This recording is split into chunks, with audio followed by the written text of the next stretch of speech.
All right, let's turn to the war on ISIS. Now, according to Army Lieutenant General Sean McFarlane, about 45 ISIS fighters were killed in battle since the start of the year. The U.S. Central Command chief is praising our strategy in the war on ISIS, as the terror group has lost about 40% of its Iraqi territory and about 5% in Syria. But we've got retired four-star General Anthony Zinni. He said, however, of the war on ISIS, quote, "Maybe I would tell the president that he would be better served to find somebody who believes all that, whoever that idiot may be." This begs the question, are we getting the full picture? Joining me now, former Bush State Department senior advisor Christian Whiten, GOP strategist Kathy Taylor, and we've got Trump campaign advisor Steve Rogers. First to you, Christian. I know you talked to a lot of people in the military. What are you hearing?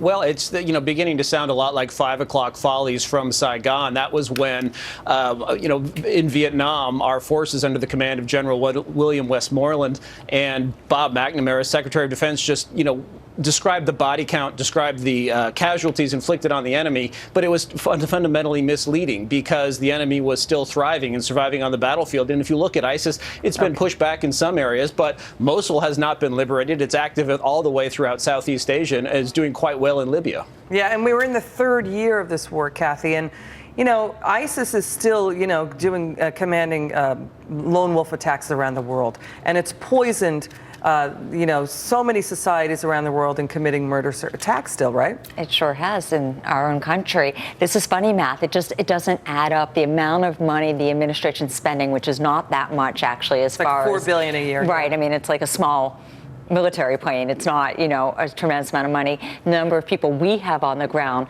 versus what they're citing as success. It's funny math. It doesn't really add up. And what's concerning is that while some territory has been ceded in Iraq, and that's a good thing, ISIS, we're fighting an old-fashioned war. It's not a ground war. It's not a territory war. They're a non-state, no-borders actor. We're fighting an old-fashioned war against a futuristic, modern actor, and Steve, that's a problem. What are you hearing? Both of my guests are absolutely right. Look, we were on this program a month ago talking about how CENTCOM was skewing numbers to make it look like we were winning.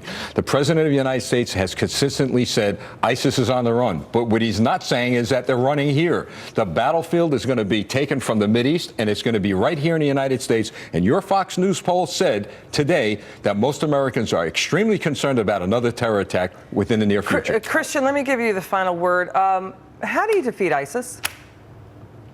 It's an ideological fight, just as the Cold War was actually a fight not just against the KGB and the Red Army, but more importantly against communism. We need to challenge radical Islam, and there's only one candidate talking about that in the presidential race, and that's Donald Trump. We need to find Muslims who believe in modernity and secular government separating mosque and state and get them to fight the Islamists around the globe, and that's how we win this war. So it's both, let me go back to you, Steve, both ideology and ideology, military power, and law enforcement. As Donald Trump said, you need street cops to find out who these people are and get them out of the country. That's being done. That's basically it's not being done. There's people on the ground doing this fight. Liz, local cops, believe me, I come from that community. They don't have a clue. They're not trained. New York, perhaps your big cities. But I'm saying most police departments around the country, police departments, police officers don't know what to gather, what to look at, what to look for with regard to the war on ISIS. Right. And there's a lot of Go ahead, Kat. There's a lot of training that could be done. I'm sorry, It's not just an ideological fight, though, because we might not win on that if we're really realistic with ourselves. We might not win? Just on that, if we're just going to try and fight the ideology.